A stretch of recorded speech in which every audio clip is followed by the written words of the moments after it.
Hey guys, have you ever made an offer on a home only to be rejected and painfully understand that that dream home of yours is going to remain exactly that, a dream home? Hi, how's it going? I'm Eric Loya, and I'm a California real estate broker and lender for Father's Plan Realty, a Southern California boutique brokerage. I wanted to share some insights about the second stage in the home buying process, which is making offers, and some of the things that your realtors may be doing that are costing you the chance at winning your dream home. So listen up pretty carefully as we go through this. I'm gonna go ahead and get my screen up and running for you guys. All right, so this in this stage, I want to talk about making offers. So I want to explain the process to you guys and also share a little bit of insight from a realtor or a broker's perspective in regards to what we're actually looking for in qualifying for a quote unquote strong offer. So I want to talk about two aspects. I'm going to talk about the offer process walkthrough, and then more importantly, some important offer considerations.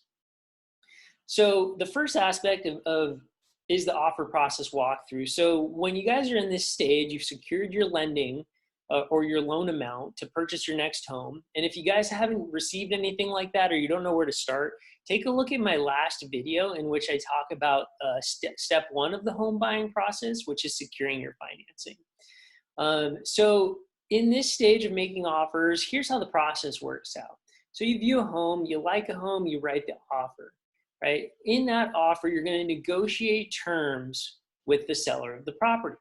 I'm going to talk a little bit more about these as we go along, but I'm just giving you a high-level overview. Once those terms are accepted, you receive an accepted contract and you open escrow. In that time frame, you conduct your due diligence and then you close on the property. So we're going to get into steps 3, 4, and 5, which is the due diligence process and the closing process a little later. So I'm focusing particularly on making offers. So like I had mentioned before, if you guys had made some offers in the past on properties that you lost, there could be a big reason as to why that happened. I'm going to tell you guys the majority of realtors when they're writing offers, they keep to the standards of the contract. They let it be as is, and they don't realize that there's some elements within the contract that can be negotiated, which will create a higher perceived value of your offer to the seller. So what does that mean, and what do those things look like? Well, when you're making an offer, here are the most important considerations that a seller is going to consider. Number one, they're going to look at your purchase price. Number two, they're going to look at your loan amount, or whether you're using a loan at all or paying cash. They're going to look at your down payment as an option as that.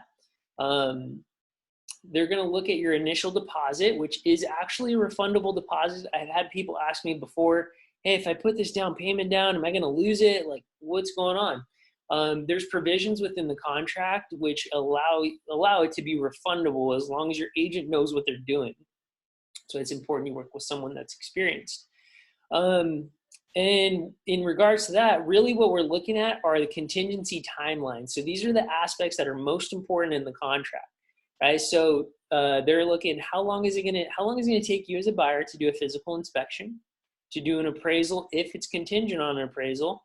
What's the closing timeline like? And do you need to do anything else before you buy this? Like, do you have to move jobs, or do you have to sell another home? That happens a lot of times as well.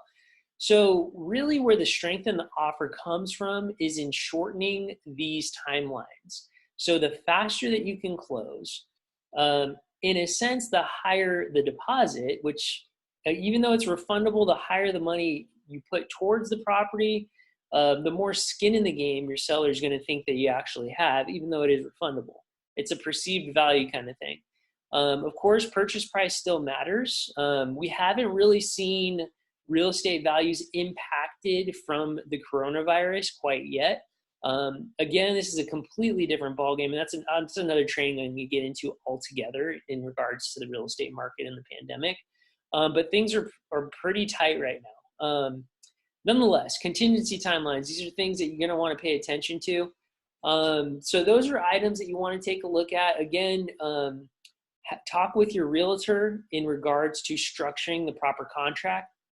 Again, guys, I'm a California licensed broker. I do work the Southern California market. Father's Plan Realty focuses particularly in the San Bernardino County, but I also work in Orange County and San Diego County. So if you have any questions or you want to get the process started, you have a home that you like and you want to make the most competitive offer possible, just go ahead and send me a private message or comment below. Say, hey, can you get in touch with me, Eric? Be more than happy to do it with you guys.